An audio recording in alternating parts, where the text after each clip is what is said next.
Hello. Today I'm going to be reviewing a picture book that was released in 2018, Cicada. This is written and illustrated by Australian artist and filmmaker Sean Tan. This picture book is brilliant.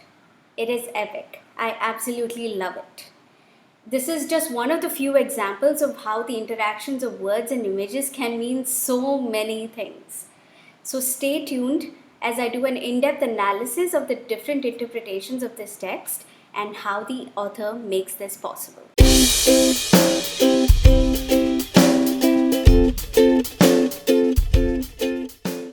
Okay, to better understand how such a simple thing like a picture book offers multiple interpretations, you need to understand the use of reader's gap.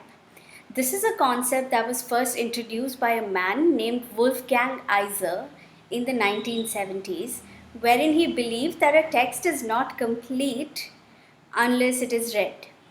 Without really getting into the specifications of the theory itself, the concept is quite simple. I kind of like to visualize it like a big jigsaw puzzle. The author offers some pieces of the puzzle, and the reader fills out the rest of them from her own experience. The cues given by the author helps the reader navigate her way through the plot and ideas in the text. Therefore, Iser believed that reading is a highly interactive and creative process where you come in with your ideas, experiences, and assumptions. As you read, the author helps to mold or change your initial perception, bringing to life a whole new experience. Neat, huh? Of course, it is possible that the gaps offered by the author are too big, making it difficult for the reader to make sense of the text. It is also possible that the experiences and understanding of the reader is too limited to adequately fill in the gaps to make meaning of the text. A very common example of this is when you revisit a text that you had given up after several years. It just happened to me with Watchmen last week. The first time I tried to read the comic, I didn't get it at all, but I was 14 at the time. Now, when I read it again, I understood the themes, the complex characters, and the historical associations.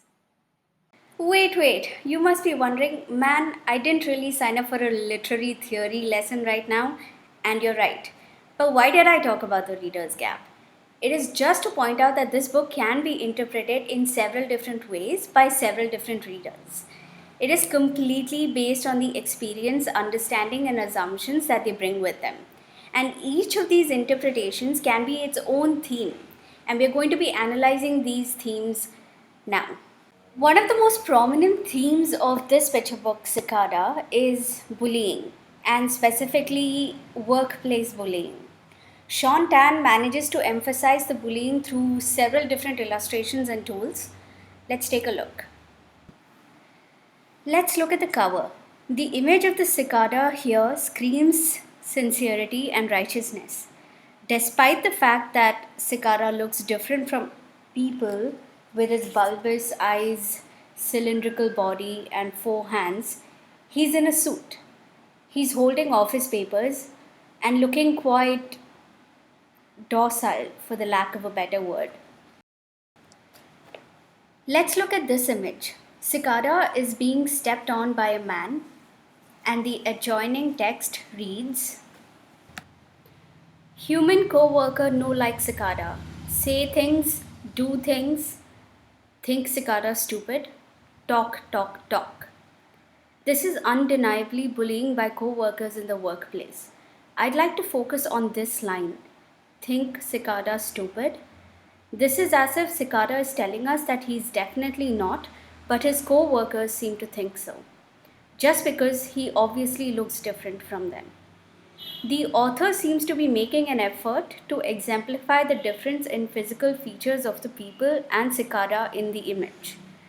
As you can see in the illustrations, the shoes are in contrast with Cicada's own feet. The same emphasis on the difference in physical features is exemplified in this picture. The hands of Cicada's boss alongside the hands of Cicada busy cleaning the desk.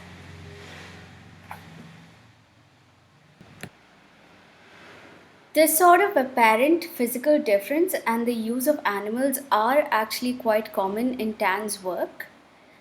You can see them in other books like The Rabbit and Eric. In a recent interview with The Australian, Sean Tan said, "A lot of my stories are about animals invading human spaces. I think it serves as a sort of distorted mirror for ourselves, making us step outside of the narcissist self absorption of our species." Now, to understand this theme, the reader does not have to come in with a lot of world experience or technical understanding. A child in a classroom or the playground, a stay at home parent, or a corporate employee who has ever been bullied or has been the bully can relate to this book. Some readers might also notice the apparent allusion to migrant workers and the discrimination they face in the workplace, especially in a white dominated corporate environment. Through Tan's illustrations, he is able to showcase workplace discrimination that is all too obvious on the one hand and things that we just don't realize we do anymore on the other. Let's take a look at some of these illustrations. This image is stark in its emptiness. You can see Cicada trying to talk to his boss about a promotion, but the boss, the human, is hardly paying any attention to his hardworking employee. We can see his back, and we can only assume that he's busy gazing out the window, while Cicada's stance is submissive, almost servile. The table contains one paper, so as to say that 17 years of Cicada's contribution is insignificant. So as to say that the only thing written on that piece of paper is that Cicada is not human. We know Cicada deserves that promotion. We know he works hard. We have textual evidence to support this. No sick day, no mistake. Talk, talk, talk. Human never finish work. Cicada always stay late. Finish work. Nobody thanks Cicada. Talk, talk, talk. Despite being such an excellent employee, he's not considered for a promotion, indicating how some people might feel highly undervalued and underappreciated at work. I found this image to carry exceptional depth. Here is something that we use every day, the button to summon the elevator. However, Cicada is unable to reach it. This is an example of a less obvious kind of discrimination people might face at work. Somehow, while building the office, despite the diverse group of people that work there, things are not made to fit and work for everyone. The space itself is non inclusive. The text is obviously written in first person narrative, helping us directly relate and empathize with Cicada. The text also indicates a not so strong grasp of the English language, alluding to how foreigners might speak if they were just learning to speak English. Can images also have a point of view? Yes, they can. With Cicada, the illustrations are specifically focused on Cicada. In fact, the focus and emphasis is so much that we can only see the legs and feet of everybody else in the office, and everything else merges into a deep, hopeless gray. Even the cover, when extended, shows how the author is intentionally drawing your attention to look at this creature who might just be lost otherwise, who you might not notice at all as you go about your regular day. Therefore, the illustrations and the text are focused on creating a first person narrative, coercing its reader to relate to Cicada. This interpretation also relates to Tan's personal experience. In the interview with The Australian, Tan talks about how Cicada reminds him of his father, who moved to Australia from Malaysia in his 20s and worked at various architectural firms. He said, "I often got the impression that his skills were underappreciated in some of these places." Tan uses illustrations, the text, and the point of view to draw attention to how foreigners are often discriminated against and undervalued at the workplace.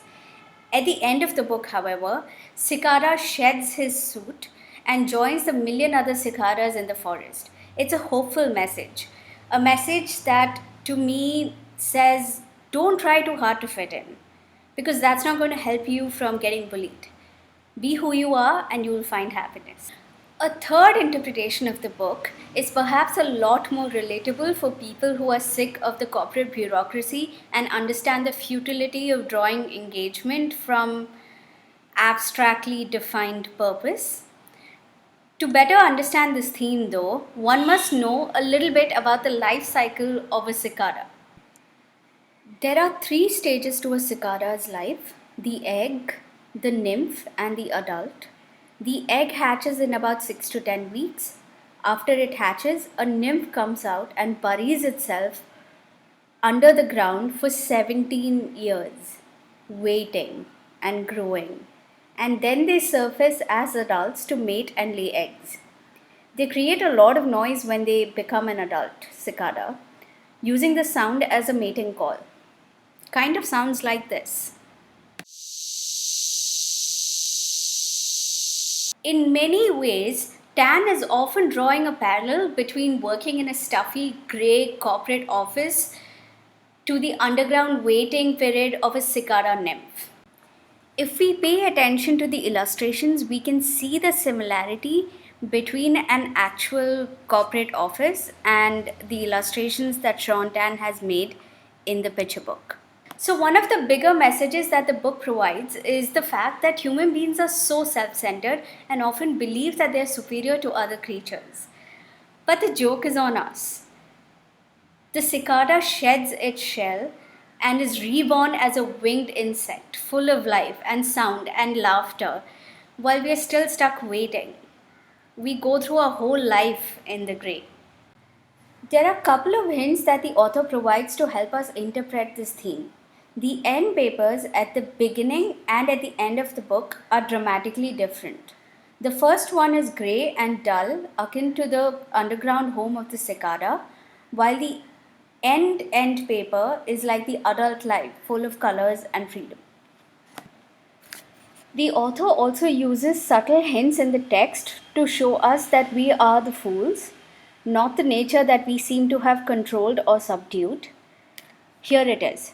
Cicada tells story, story good. Story simple, story even human can understand. Talk, talk, talk. Sometimes think about human, can't stop laughing. Cicada can't stop laughing at how foolish we are, believing ourselves to be superior. This message can never be more relevant than it is now, during the COVID pandemic. Nature is reclaiming its belonging. This is a story of a rebirth, not suicide. So, these are some of the interpretations of this book. The reader's gap here is intentionally kept quite large to allow for these multiple interpretations to happen.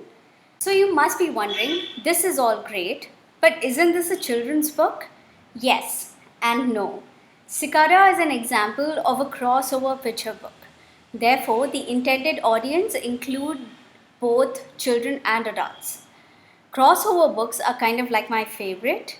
They not only have like an expanded readership, but also employ several innovative techniques, include intertextual and interpictorial references.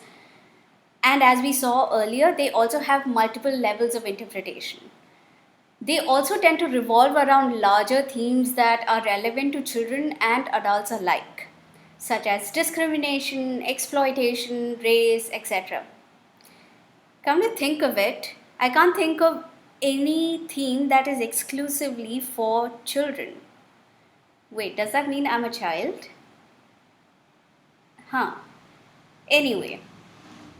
Another reason why I kind of like these crossover books is that reading a picture book by its very nature is a collaborative activity. And generally, when an adult is reading with a child, there is this inherent power equation. The adult is reading for the benefit of the child, possibly so that she is able to empower her with information or simply entertain her. But with a crossover picture book, this power play is disrupted. Both the child and the adult come away with a whole new experience. And that's the beauty of it. I hope you enjoyed my analysis of Cicada. If you'd like to see more, please subscribe to Let's Talk Children's Lit. I'll hopefully see you next time.